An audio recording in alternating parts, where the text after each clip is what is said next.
नमस्कार, स्वागत सत्कार बेहद आभार दोस्तों। मैं आपका लोकपाल फौजदार फिलहाल मौजूद हूँ डीग के ऐतिहासिक लक्ष्मण मंदिर पर। साथ ही डीग कुमेर विधायक डॉक्टर शैलेश सिंह जी मौजूद हैं। आज हम जनता से सीधे सवालों का जवाब विधायक जी से ही लेंगे। सर, स्वागत है आपका। सबसे पहले तो जिस प्रोग्राम है उसके बारे में बता दीजिए। देखिए, आज डीग में जो बहुत प्रमुख स्थान है लक्ष्मण मंदिर डीग, जो हम सबकी आस्था का केंद्र है, उस पर एक राम कथा का आयोजन महंत मुरारी जी की तरफ से करा गया है। और इसमें बहुत बड़ी संख्या में महिलाओं के द्वारा कलश यात्रा पूरी डीग शहर के अंदर निकाली गई है और बहुत ही शानदार भव्य राम कथा का आयोजन लक्ष्मण मंदिर पर हो रहा है। एक अब जनता के सवालों की बात करें, मेले ग्राउंड में फूड चौपाटी बनाई जा रही है। जनता का कहना है कि मेले ग्राउंड में मेले की जमीन नहीं बचेगी। देखिए, मैं आपको पहले तो ये स्पष्ट करना चाहूँगा कि हमारी केंद्र सरकार ने 1 करोड़ रुपया डीग नगर पालिका को दिया है चौपाटी बनाने के लिए। और जब मेला लगता है तो मेले में तरह तरह की दुकानें लगती हैं, तो ये जो चौपाटी बन रही है ये वही चीज़ है कि उसमें दुकानें बनेंगी।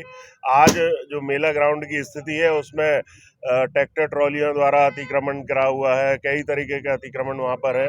अगर यहाँ पर कोई अच्छी चौपाटी बनेगी, यहाँ पर लोगों को आने जाने का मौका मिलेगा, एक सुंदर जगह वो विकसित होगी। और साथ साथ जो मेला की जब हम बात करते हैं तो मेला हमारा आज से नहीं, बहुत पुराने समय से लगता आता है और ऐतिहासिक मेला डीग के अंदर लगता है। और उसी पर्पस के लिए मेला ग्राउंड है, कोई ईंट की ट्रॉली खड़ी करने के लिए मेला ग्राउंड नहीं है। एक ये हमारे पास फोन आते हैं कि भैया सरकारी कार्यालयों में जाते हैं, कोई सुनवाई नहीं होती है। देखिए, सरकारी ना कार्यालयों में अधिकारी मौजूद मिलते हैं। ऐसा कहीं नहीं है कि सरकारी कार्यालयों में सुनवाई नहीं हो। अधिकारी कलेक्टर से लेकर नीचे तक के सारे अधिकारी अपने कार्यालय में मौजूद रहते हैं और सबकी सुनवाई भी करते हैं। लेकिन अगर कोई ऐसी कोई बात, अगर ऐसी कोई मांग करता है जो नाजायज़ हो, तो उसकी सुनवाई तो मैं समझता हूँ कि कहीं भी नहीं होगी। एक कांग्रेस के समय कुमेर बाईपास मंजूर हुआ, तो कब तक उसमें काम शुरू होने की संभावना है? देखिए, कांग्रेस के समय में कुम्हेर में बाईपास मंजूर हुआ था, लेकिन वो बात है कि उस समय पे कोई भी चीज़ सोच विचार करके नहीं की जाती थी। केवल एक अपनी वाहवाही लूटने के लिए या श्रेय लेने की राजनीति उस समय होती थी। कोई भी शहर, जैसे हमने डीग का बाईपास मंजूर कराया है और डीग का जो बाईपास हम निकाल रहे हैं, डीग शहर से काफ़ी दूर होकर उसको निकाल रहे हैं।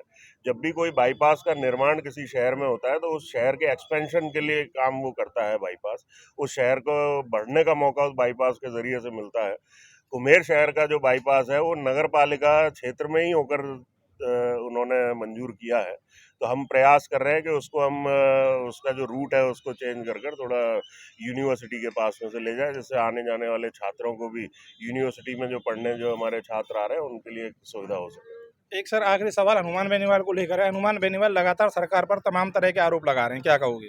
देखिए, हनुमान बेनीवाल जी की अपन बात करें तो हनुमान बेनीवाल जी अपना मानसिक संतुलन खो चुके हैं पूरी तरह से।